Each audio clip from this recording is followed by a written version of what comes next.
அனைவருக்கும் வணக்கம். சொல்ல வேண்டியது நான் என்னென்ன நினச்சேன்னா எல்லாம் சொல்லிட்டீங்க. ரெண்டாவது வந்து ஒரு ப்ரோக்ராம் போட்டோம்னாக்கா அந்த ப்ரோக்ராம் வந்து சக்ஸஸ் ஆகுதுனாக்கா அதுக்கு முக்கிய காரணமே வந்து இருக்கின்ற உறுப்பினர்கள்.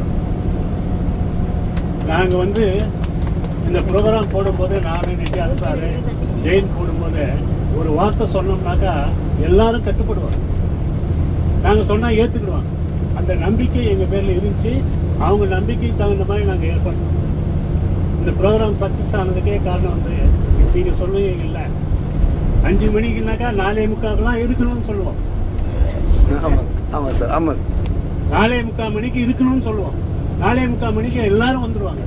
உண்மையிலே சொல்கிறேன், எங்கள் டீமுக்கு வந்து நான் மனமாற நன்றி தெரிவிச்சுக்கிறேன். இந்த காரணம் வந்து எல்லாம் ஒத்துழைப்பு கொடுத்தீங்க. அந்த சின்ன இன்சிடென்ட்டு எனக்கு மன வருத்தம் தான்.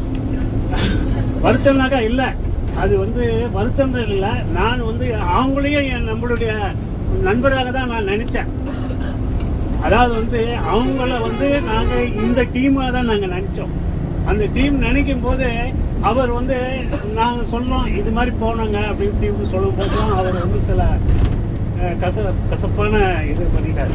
அது வந்து ராத்திரிலாம் நான் ஃபீல் பண்ணேன். ஏன்டா நம்ம டென்ஷன் ஆனோம், இதுக்கு அப்புறம் நம்ம தேவையில்லாத நம்ம எதுக்கு டென்ஷன் ஆகிருக்கணும்னு நான் நினச்சேன். ரெண்டாவது வந்து ப்ளஸ் பாயிண்ட்ஸ். உண்மையிலே சொல்கிறேன், இந்த யாத்திரை டூர் கிடையாது, யாத்திரையில் இந்த பஸ் அரேஞ்ச்மெண்ட்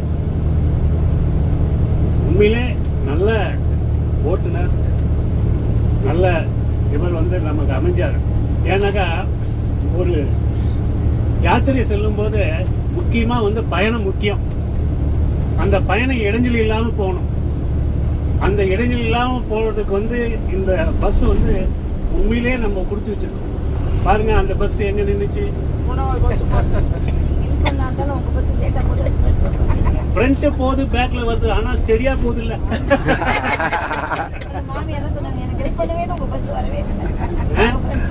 ரெண்டாவது வந்து யாருக்கும் எந்த கசப்புணர்வும் இந்த நம்ம 30-45 பேரில் எந்த கசப்புணர்வும் சிறு அளவு கூட இல்லை. அது நான் வந்து மனதார சொல்கிறேன். அந்த மனக்கசப்பு வந்து சிறு அளவு கூட இல்லை. எல்லாரும் வந்து மகிழ்ச்சியோடு தான் இந்த யாத்திரையை நம்ம போயிட்டு வந்தோம். இந்த யாத்திரையில் பார்த்தீங்கன்னா எல்லாமே நியர் அபவுட் அபோவ் 55 ஏஜ். 55 வயசுக்கு மேலே தான் எல்லாம் இருக்கும். 55 கீழே இருக்கிறவங்க யாராவது